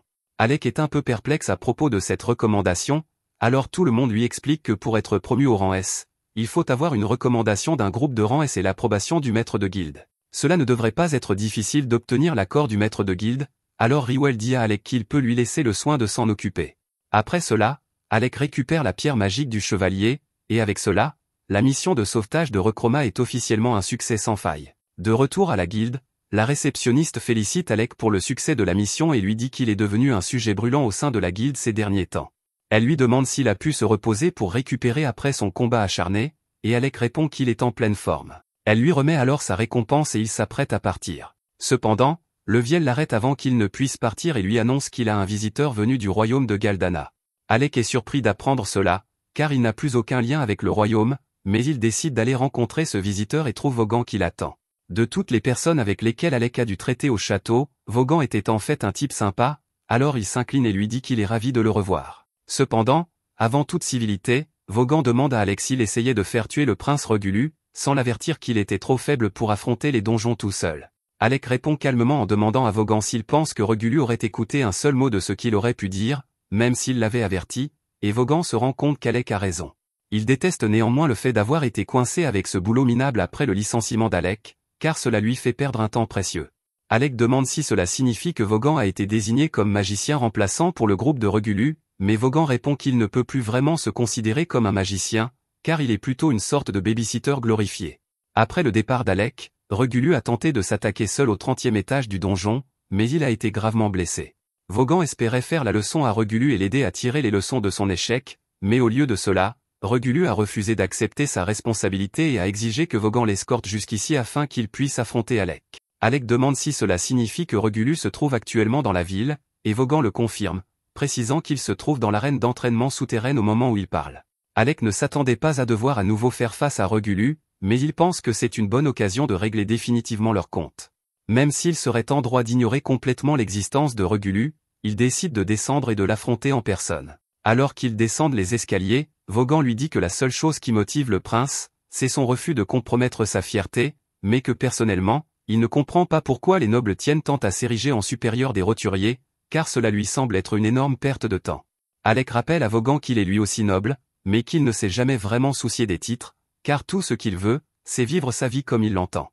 Une fois arrivé dans l'arène, il trouve Regulu debout au milieu, et à la surprise d'Alec, la première chose qu'il dit est que le roi prévoit de changer la façon dont les choses sont gérées dans le royaume, et que même s'il n'est personnellement pas d'accord, par respect pour son père, il fera des concessions sur ce point. Cela donne à Alec l'espoir que Regulu ait peut-être repris ses esprits après tout, mais celui-ci poursuit en déclarant qu'il ne supporte toujours pas l'idée d'avoir à écouter les absurdités de roturiers comme Alec. Alec dit à Regulu que s'il avait écouté ses conseils, il serait dans une bien meilleure situation qu'aujourd'hui, mais Regulu a refusé de l'entendre, et Alec comprend qu'il ne parvient pas à le convaincre, alors il décide d'arrêter de perdre son temps. Regulu a passé les 15 années de sa vie à se faire dire qu'il était supérieur aux roturiers à tous les égards, il ne peut donc pas comprendre qu'il pourrait être le problème ici. Dans une tentative désespérée de prouver que tout ce qu'on lui a dit n'est pas un mensonge, il sort ses armes et défie Alec en duel, demandant à Vaughan d'être le témoin du combat. Regulu charge Alec, le forçant à se défendre avec sa baguette, mais il est pris au dépourvu par le fait que Regulu utilise des dagues au lieu de son épée longue habituelle. Il y a quelques années, lorsque Regulu avait choisi son arme pour la première fois, Alec lui avait conseillé d'opter pour des dagues plutôt qu'une épée longue, car son corps était encore trop petit pour en supporter efficacement le poids. Mais Regulu avait immédiatement rejeté ses préoccupations sans y réfléchir à deux fois, cependant, il suit désormais ce conseil. Cependant, le simple fait de changer d'arme ne l'a pas rendu meilleur combattant comme par magie, et Alec a esquivé l'une de ses attaques, laissant Regulu s'écraser face contre terre. Il comprend que Vaughan a quelque chose à voir avec tout cela, et il demande ce qu'il a dit au prince, mais tout ce que Vaughan a dit à Regulu, c'est que s'il voulait réfuter la force d'Alec, il devait prouver ses dires en le battant au combat. En fin de compte, c'était le choix de Regulu de venir ici et de défier Alec, et Regulu mérite un peu de crédit ici, car il n'a même pas envisagé de recourir à des coups bas, il est simplement venu ici pour un combat loyal en tête-à-tête. Ces dagues sont des artefacts, elles ont donc une puissance de frappe respectable, et lorsque Regulu affronte Alec de front, il parvient à briser son bouclier, mais c'est tout ce qu'il peut faire. Regulu s'est beaucoup entraîné avec ses dagues en vue de ce combat, et elles lui ont fait comprendre que la magie de soutien d'Alec était la seule raison pour laquelle il était arrivé aussi loin dans le donjon. Après le renvoi d'Alec, il a continué à essayer de franchir le 30e étage du donjon à plusieurs reprises, mais il finissait toujours par être gravement blessé, et il ne comprenait pas pourquoi. Cependant, il finit par décider de lire les pages récupérées du rapport rédigé par Alec, et il fut furieux de constater que tout ce qu'Alec avait écrit s'était avéré vrai, s'il l'avait utilisé dès le début, il n'aurait pas échoué autant de fois. Rien qu'en le lisant, il comprit à quel point Alec était talentueux, et cela rendit encore plus difficile d'accepter la façon dont il l'avait traité. Regulu dit donc à Alec d'activer son artefact et de l'affronter. Alec demande à Regulu s'il est sûr de vouloir continuer à se battre malgré la différence de puissance entre eux, et Regulu refuse de reculer, mais avant qu'ils ne s'affrontent, Alec a une question à lui poser. Il veut savoir s'il est vrai que le roi souhaite réellement changer le fonctionnement de la cour royale, et Regulu le confirme, ajoutant que son père testait apparemment la force des paysans, raison pour laquelle il a envoyé Regulu et Alec dans le donjon. Si tout cela n'était qu'un test, cela explique pourquoi le roi l'a toujours traité avec tant de gentillesse, et cette nouvelle est la meilleure qu'Alec ait entendue de toute la journée, car cela signifie que les 4 années qu'il a passées comme magicien de la cour n'ont finalement pas été vaines. Quant à Regulu, il lui dit de se préparer, car il ne se retiendra pas. Il sort son artefact et se jette sur lui. Regulu tremble comme une feuille, car il sait qu'il va se faire tabasser, mais il reste prêt et attend l'arrivée d'Alec. Cependant, au moment de l'impact, Alec change de trajectoire et frappe le sol à la place de Regulu. Regulu exige de savoir pourquoi Alec a choisi de l'épargner, et il lui rappelle toutes les fois où il l'a insulté, ignoré et ridiculisé sans raison. Il a construit toute son identité autour de l'idée qu'il était supérieur simplement parce qu'il est noble, mais si ce n'est pas vrai, que doit-il faire maintenant? Il est venu ici en pensant que mourir des mains d'Alec serait un bon moyen de préserver au moins son honneur, mais même Alec le regarde avec pitié, et il ne sait pas quoi faire maintenant. Alec n'aime généralement pas rire du malheur des autres, mais il trouve amusant la tournure que les choses ont prise.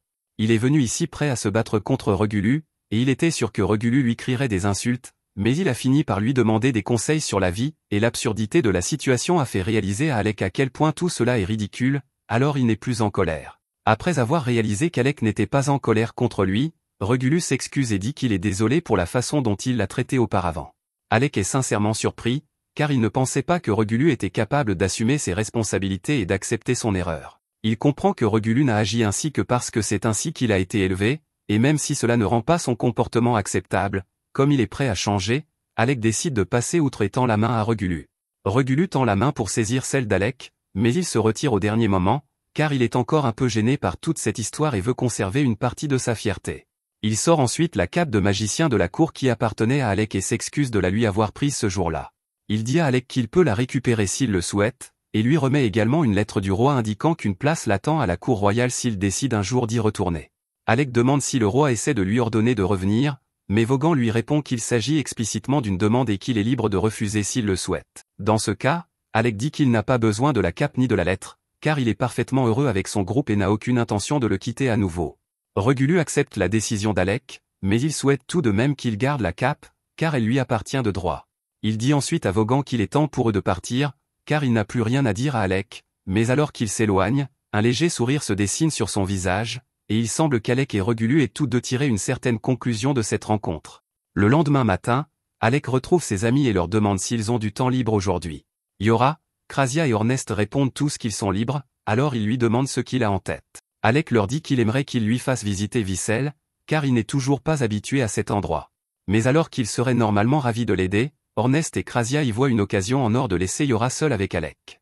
Ils inventent donc tous deux de faux prétextes pour se défiler et disent à Alec qu'il devra se contenter de Yora.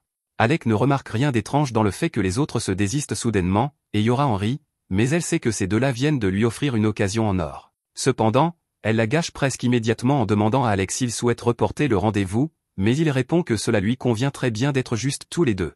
Yora est ravie d'entendre cela, alors elle se lève et lui promet de lui montrer tout ce qu'il y a à voir à Vissel. Plus tard dans la journée, Alec et Yora se promènent en ville, et elle lui explique que Vissel est une ville aventureuse où l'on vend régulièrement des armes, des armures et toutes sortes d'autres articles. Mais elle lui recommande également d'être prudent dans ses achats, car les marchands peu scrupuleux essaient souvent de vous arnaquer en vous vendant des babioles sans valeur. C'est un bon conseil, mais Yora le donne alors qu'elle vient littéralement de se faire avoir par un marchand, et Alec n'est pas sûr qu'elle comprenne vraiment à quoi ressemble un marchand peu scrupuleux. Le marchand essaie littéralement de lui vendre une drogue qui est censée permettre de se battre pendant plusieurs jours sans repos, et Yora est complètement tombée dans le panneau. Mais un simple coup d'œil à son aura menaçante suffit à Alec pour comprendre que cette pilule est mauvaise, alors il attrape la main de Yora et lui dit de le suivre. Il pense qu'il vaudrait mieux laisser Ornest et Krasia faire les courses à leur place, car Yora a tendance à se laisser distraire. Et bien qu'elle ne nie pas se faire avoir de temps en temps, la dernière fois qu'elle a demandé à Ornest et Krasia de faire les courses, Ornest est revenu déguisé en Zoro et Krasia a acheté un ours en peluche géant, donc on ne peut pas non plus faire confiance à ces deux-là pour faire les courses. Dans ce cas, Alec propose de s'occuper des achats du groupe à partir de maintenant, et Yora lui répond que cela lui serait d'une grande aide. Après avoir marché un peu plus loin, Alec aperçoit un café et suggère à Yora de faire une pause. Ils entrent tous les deux pour prendre un thé. Alors qu'ils sont assis, Alec se souvient à quel point Ornest et Krasia semblaient détester Loki, et il demande à Yora ce qu'il en est.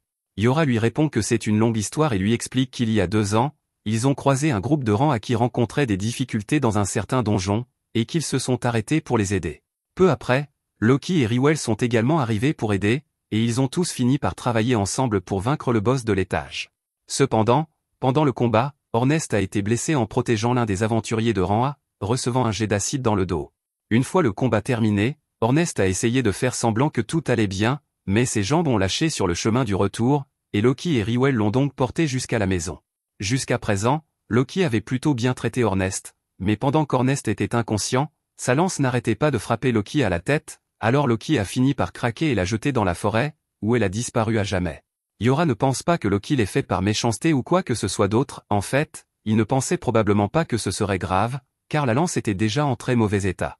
Mais Ornest aimait vraiment cette lance, alors quand il s'est réveillé et a découvert que Loki l'avait jetée, il était vraiment furieux. Même dans ce cas, Ornest aurait probablement pardonné à Loki s'il s'était simplement excusé, car c'était une erreur honnête, mais Loki ne comprenait vraiment pas pourquoi Ornest accordait autant d'importance à une lance cassée. Depuis lors, Ornest et Loki sont en désaccord, et Yora trouve franchement ridicule que leur querelle ait commencé à cause d'une simple lance. Alec est d'accord avec elle, mais cela n'explique toujours pas pourquoi Krasia n'aime pas Loki.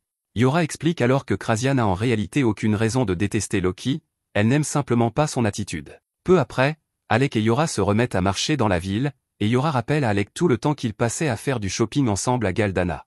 Ils mettaient leur argent en commun pour acheter des potions, et à un moment donné, Krasia a essayé d'en fabriquer elle-même, mais ses expériences se soldaient toujours par un échec. Alors qu'ils continuent à marcher, Yora aperçoit soudain un ruban elfique exposé dans l'une des échoppes, et elle n'en croit pas ses yeux. Ce sont des objets incroyablement rares qui augmentent le pouvoir magique de leur utilisateur, et elle en cherche un depuis des lustres, mais il coûte 50 000 gilles, et elle n'a pas cette somme pour le moment. Elle est vraiment déçue, car si elle ne l'achète pas maintenant, quelqu'un d'autre le fera probablement avant la fin de la journée. Mais comme cela semble vraiment important pour elle, Alec décide de l'acheter. Yora lui demande s'il est sûr de vouloir dépenser autant d'argent pour elle, mais Alec répond que c'est pour le bien du groupe, car la magie de Yora est un élément essentiel de leur coordination. De plus, il est riche grâce à tout l'argent qu'il a économisé en travaillant comme magicien à la cour, et il voulait lui offrir quelque chose de beau. Yora sourit et dit à Alec qu'elle chérira son cadeau de tout son cœur, ce qui réjouit Alec.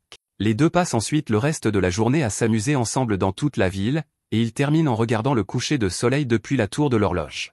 Yora demande à Alec ce qu'il pense de Vissel, et il répond qu'il aime la liberté et la vitalité de tout le monde ici, car cela lui donne l'impression d'être un véritable aventurier. Après avoir entendu cela, Yora demande à Alec s'il souhaite vraiment faire partie de son groupe.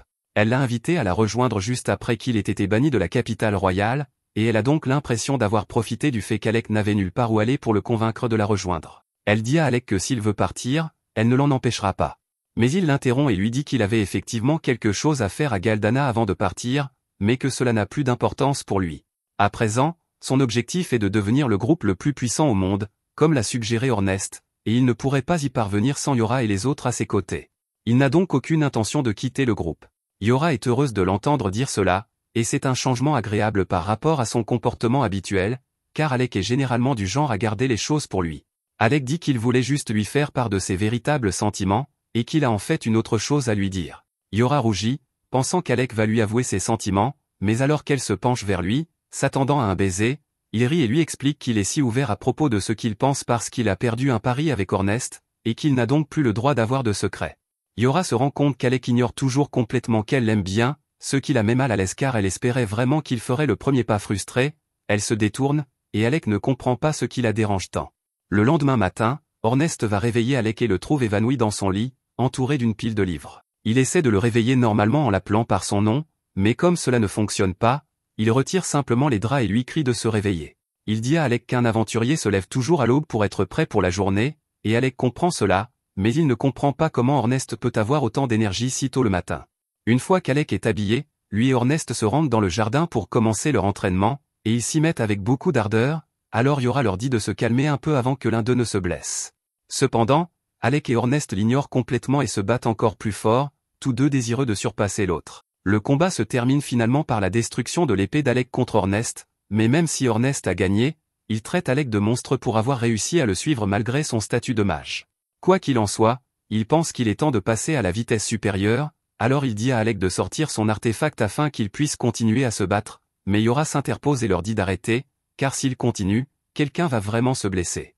À ce moment-là, Loki arrive par hasard et, comme tout le monde s'entraîne pour devenir des aventuriers de rang S, il leur propose avec suffisance de leur donner quelques conseils. Cependant, le groupe n'est pas du tout intéressé, alors ils s'éloignent tous pour vaquer à leurs occupations. Mais Loki sort alors une carte d'identité de rang S et leur demande s'ils veulent vraiment le traiter ainsi alors qu'il a recommandé leur groupe pour une promotion au rang S. Dès qu'il dit cela, Yora se retourne et commence à le taquiner pour voir la carte, car elle est très enthousiaste à l'idée de la promotion, mais Loki répond qu'il ne la lui donnera pas tant qu'Ornest ne s'excusera pas pour toutes les fois où il l'a traité comme un idiot. Ornest refuse de le faire, mais tout à coup, Krista et Rywell apparaissent et demandent à Loki d'arrêter de causer des problèmes au groupe de Yora. Ils expliquent qu'ils ont déjà recommandé la promotion au rang S pour une durée indéterminée, et que le maître de la guilde l'a approuvé, donc ils sont juste là pour déposer leur nouvelle carte d'identité de rang S. Tout le monde est très heureux de cette promotion, mais Krista s'approche d'Alec et lui dit qu'elle pense que cela ne suffit pas pour le remercier de tout ce qu'il a fait pour son groupe. Elle lui dit donc que s'il a un jour des ennuis, il ne doit pas hésiter à l'appeler à l'aide. Alec apprécie cette offre et lui répond qu'il s'en souviendra. Pour fêter le fait que la Steam Period soit désormais classée S, Loki suggère qu'ils aillent tous déjeuner. Ils se rendent donc à la taverne et dégustent un copieux repas composé du menu haut de gamme proposé par Loki. Alec a encore du mal à croire qu'il fait vraiment partie d'un groupe classé S, mais Ornest remarque son expression et lui dit qu'il ferait mieux de ne pas penser qu'il n'a pas sa place ici. Il lui dit que ce n'est que le début de leur légende, et que s'il se laisse envahir par des doutes stupides, Ornest va lui mettre une raclée. Alec dit qu'il comprend, alors Yora propose de porter un toast pour célébrer leur promotion au rang S, et il commande un tonneau de l'alcool le plus cher de la taverne, aux grandes dames du portefeuille de Loki. Tard dans la nuit, tout le monde a bien bu, et ils se préparent à rentrer chez eux, mais Yora s'est évanouie après avoir abusé de l'alcool. Krasia explique que Yora était simplement de très bonne humeur, en partie à cause de la promotion au rang S du groupe, mais aussi parce qu'Alec a refusé l'invitation du roi à retourner à Galdana afin de pouvoir rester ici avec eux. À ce moment-là, Misha arrive en courant à la recherche de Krasia et lui explique que la guilde a besoin d'un guérisseur supplémentaire et qu'ils auraient vraiment besoin de son aide. Krasia accepte d'aider et se rend à l'infirmerie de la guilde pour commencer à soigner les gens. Elle est surprise par le nombre de blessés et demande à Misha s'il y a eu récemment un raid raté dans un donjon.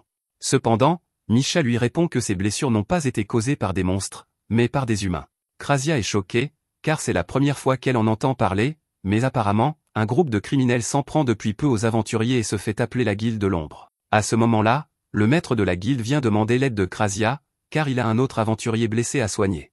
La jeune fille est en très mauvais état, mais l'infirmerie étant pleine, Leviel a dû l'amener dans sa chambre. Elle s'appelle Olivia et elle était seule lorsqu'elle a été attaquée par la Guilde de l'Ombre. Son état est critique, mais tant que Krasia est là pour la soigner, Leviel est sûr qu'elle s'en sortira. Krasia commence à examiner toutes les blessures d'Olivia, mais alors qu'elle s'apprête à la soigner, Olivia se réveille et attrape la main de Krasia. Elle exige de savoir où elle se trouve, alors Krasia lui explique qu'elle a été amenée à la guilde pour y être soignée après avoir été attaquée par la Guilde de l'Ombre. Krasia demande alors à Olivia si elle se souvient d'informations utiles concernant la Guilde de l'Ombre, et à ce moment-là, Olivia se met en colère car elle se souvient comment elle a été trahie. Elle jure de se venger de ce qu'il lui a fait, et demande donc à Krasia de la soigner le plus rapidement possible afin qu'elle puisse sortir et se battre, mais Krasia refuse catégoriquement car si Olivia sort et commence à se battre juste après avoir été soignée, cela ne fera qu'aggraver son état. Elle s'énerve et commence à essayer de convaincre Krasia de la soigner en utilisant la force, mais comme Krasia l'avait prévenu, bouger autant dans son état actuel la fait s'évanouir, alors Krasia recommence le processus de guérison. Olivia fait partie du groupe Nameless et elle est l'une des meilleures épéistes de Vissel, mais cela soulève la question suivante, qui serait assez fort pour lui infliger de tels dommages? Le lendemain matin, Krasia a fini de soigner Olivia et elle est tellement fatiguée qu'elle s'endort au chevet du lit. Pendant ce temps, ailleurs dans la ville, Alec était à la bibliothèque en train de lire des ouvrages sur le donjon arcanique lorsqu'il est soudainement abordé par un garçon nommé Leorg. Il dit qu'il est membre du groupe S-Rank Nameless et demande à Alec s'il serait prêt à se joindre à lui pour un raid dans le labyrinthe. Plus tard, Krasia se rend dans la chambre d'Olivia pour voir comment elle va, mais elle la trouve en train de s'entraîner au combat à l'épée alors qu'elle devrait se reposer, et Leviel est simplement assis là pendant qu'elle s'entraîne. Krasia lui demande pourquoi il ne l'a pas arrêtée, mais il répond qu'Olivia refuse d'écouter quoi que ce soit de ce qu'il dit, et qu'il ne pouvait donc rien faire. Elle refuse même de lui dire ce qui s'est passé avec la Guilde de l'Ombre, ce qui l'empêche de poursuivre son enquête. Krasia attrape Olivia et lui dit qu'elle doit s'allonger, mais Olivia rétorque que le vrai problème ici est le fait qu'elle ne peut toujours pas utiliser ses jambes correctement, alors elle crie à Krasia de faire son travail de guérisseuse. Olivia est très impolie, mais Krasia ne se laisse pas impressionner et demande à Leviel de quitter la pièce afin qu'elle puisse commencer à soigner les jambes d'Olivia. Krasia commence alors à utiliser sa magie de guérison sur Olivia, qui est surprise qu'elle ne lui pose aucune question sur ce qui s'est passé. Krasia comprend plus ou moins qu'Olivia a été trahie par quelqu'un en qui elle avait confiance, et si elle ne veut pas en parler, Krasia n'a pas l'intention de la questionner, mais pour l'instant, Olivia a besoin d'aide, et elle veut donc faire tout son possible pour l'aider. Après avoir entendu cela, Olivia se rend compte que Krasia est simplement une personne gentille qui essaie de l'aider. Pourtant, elle n'a fait que lui manquer de respect pendant tout ce temps. Elle se sent très mal à propos de son comportement, alors elle se met à genoux et s'excuse pour la façon dont elle s'est comportée auparavant. C'est sa propre faiblesse qui l'a mise dans cette situation, et elle a reporté sa frustration sur Krasia, mais elle promet de se rattraper. Krasia est heureuse qu'Olivia ait changé d'avis, mais elle ne veut pas qu'elle se sente trop mal, alors elle lui donne un petit baiser sur le front. Olivia panique et demande à Krasia pourquoi elle a fait cela, mais celle-ci répond que c'est simplement quelque chose que sa mère faisait pour la calmer lorsqu'elle était bouleversée, et qu'elle a pensé que cela pourrait l'aider. En entendant Krasia dire cela, Olivia se souvient de sa propre mère, et Krasia remarque qu'elle semble plongée dans ses pensées, mais lorsqu'elle lui en parle, Olivia change de sujet et demande si elle peut avoir quelque chose à boire. Krasia est ravie de l'aider et prépare une tasse de thé pour Olivia, mais avant qu'elle n'ait pu se servir une tasse pour elle-même, Olivia lui dit qu'elle a une autre faveur à lui demander. Elle dit qu'elle vient de se rendre compte qu'elle n'a rien mangé depuis hier et qu'elle a un petit creux. Krasia comprend et propose d'aller chercher des snacks, mais dès qu'elle quitte la pièce, Olivia se penche et dépose quelque chose dans la tasse de Krasia. Pendant ce temps, chez lui, Alec retrouve Yora et Ornest pour leur parler de sa rencontre avec Luor et de sa proposition de raid dans un donjon. Ornest a déjà entendu parler de Luor et il est sûr qu'Alec a dû être déconcerté par son apparence, mais en réalité, ce type est plus âgé que tous réunis. Alec n'arrive pas à y croire, alors Yora lui explique que Luor est un elfe et qu'il aime simplement se comporter de manière mignonne pour une raison quelconque, même s'il a au moins 100 ans. Quant au raid dans le donjon mentionné par Luor, Ornest est plutôt intrigué, alors il demande à Alec s'il a plus de détails à ce sujet. Alec explique que Luor a dit que le raid aurait lieu au 72e étage du donjon et que le plan est d'y entrer et de le nettoyer le plus rapidement possible. Il propose même à Alec de garder le cœur du donjon une fois que tout sera terminé, mais Alec n'arrive pas à croire que Luor soit prêt à laisser le groupe d'Alec débarquer et nettoyer le dernier étage du donjon alors que Nameless travaille depuis des mois à le nettoyer. Luor voit qu'Alec est sceptique, alors il lui explique que lui et le reste de son groupe ont en fait une affaire à régler avec la Guilde de l'Ombre, car celle-ci a blessé l'un de ses coéquipiers et qu'il doit se venger.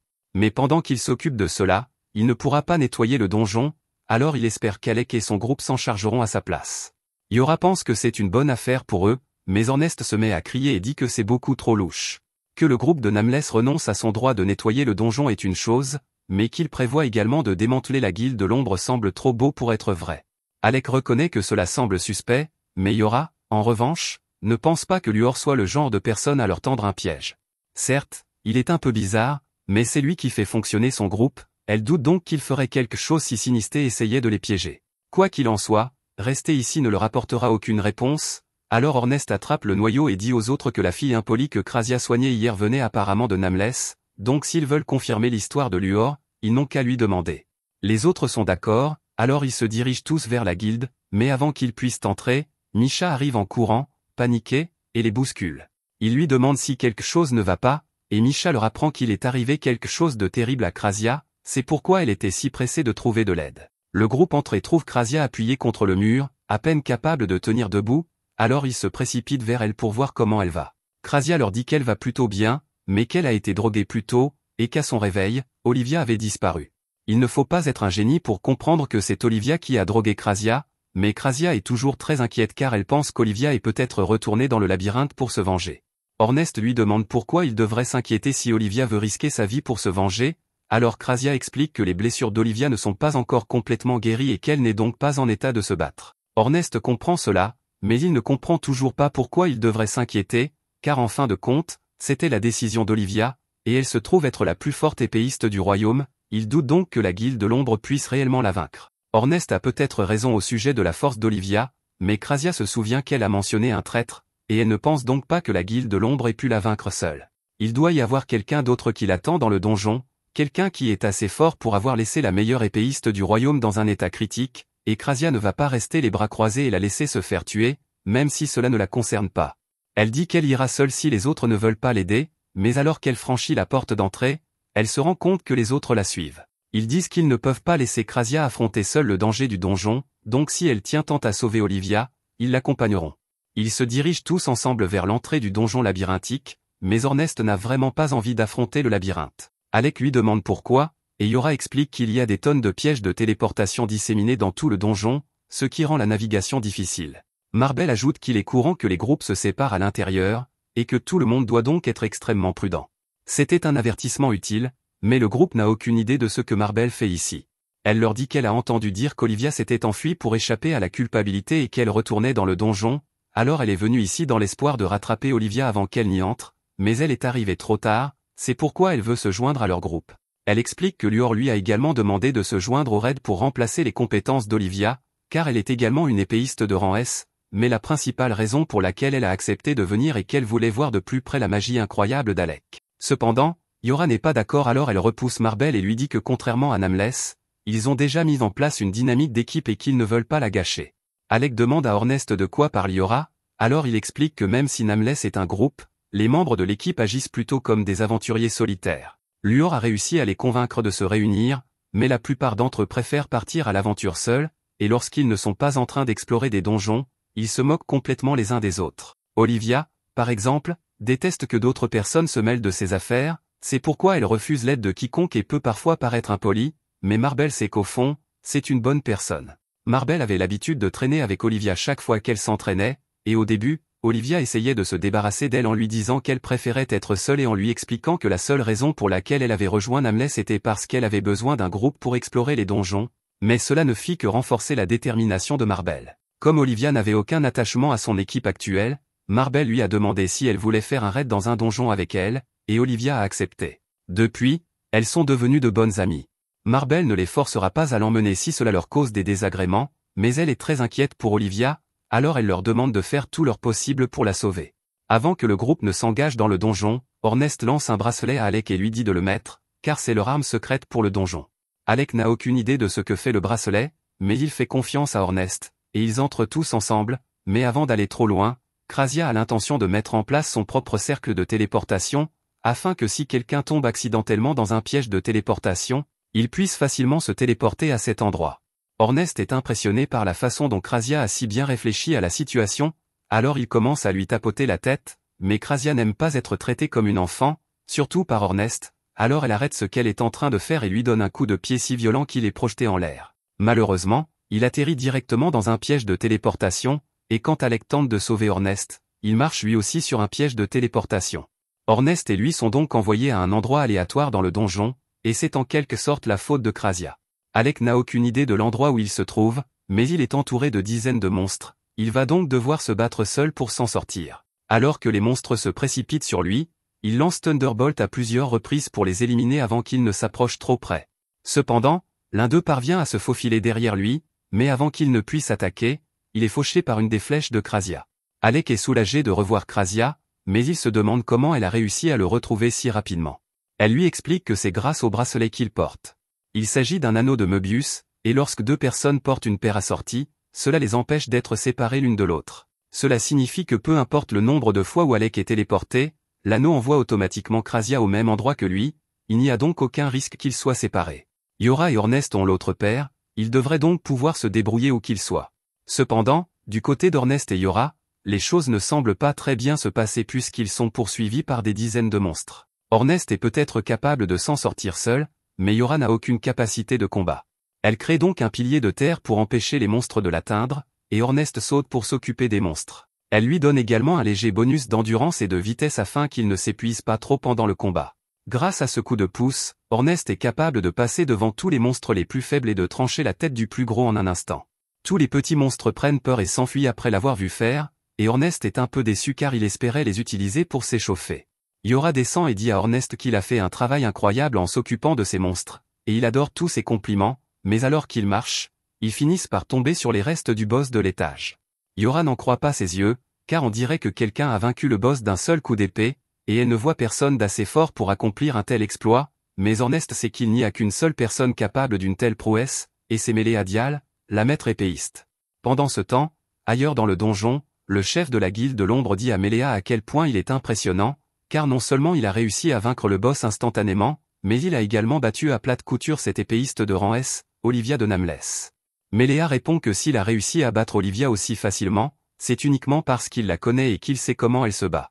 Le chef de la guilde de l'ombre explique que cela explique pourquoi elle a été si choquée lorsqu'elle l'a vue, mais si Méléa connaît vraiment une épéiste de rang S de la guilde, alors cela n'a aucun sens qu'il travaille avec la guilde de l'ombre puisqu'il aurait pu travailler avec Olivia à la place. Méléa répond simplement que son objectif coïncide actuellement avec celui de la guilde de l'ombre, mais que son souhait est différent du leur. Il ne sait pas ce que la guilde de l'ombre espère accomplir, mais il veut devenir aussi fort que possible, et pour cela, il a besoin d'acquérir autant d'expérience que possible. À ce moment-là, un groupe de membres de la guilde de l'ombre arrive et informe son chef qu'ils ont repéré des intrus au 72e étage. Il ordonne alors à ses hommes d'aller le tuer immédiatement. Au même moment, Alec et Krasia trouvent Olivia recroquevillée dans un coin, blessée. Lorsqu'elle aperçoit Krasia, elle lui demande avec désinvolture de soigner ses blessures afin qu'elle puisse continuer à avancer, mais Krasia refuse, sachant qu'Olivia s'enfuira à nouveau dès qu'elle aura terminé. Olivia est agacée que Krasia refuse de la soigner, mais elle n'a pas l'intention de se laisser arrêter pour autant, alors elle se remet debout pour continuer à avancer malgré ses blessures. Cependant, Alec et Krasia lui barrent le chemin, et Krasia lui dit qu'elle ne la laissera pas partir tant qu'elle ne leur aura pas dit pourquoi elle fait tout cela. Elle lui demande si cela a un rapport avec la guilde de l'ombre, mais Olivia ricane et répond qu'il est impossible qu'elle perde face à la guilde de l'ombre. La personne qu'elle recherche est son ancien professeur, et elle veut le tuer car c'est lui qui a laissé mourir sa mère. Elle active alors un piège de téléportation pour échapper à Alec et Krasia, mais ceux-ci remarquent son intention et parviennent à atteindre le cercle avant qu'il ne s'active, les envoyant tous les trois au cœur d'un repère de monstres.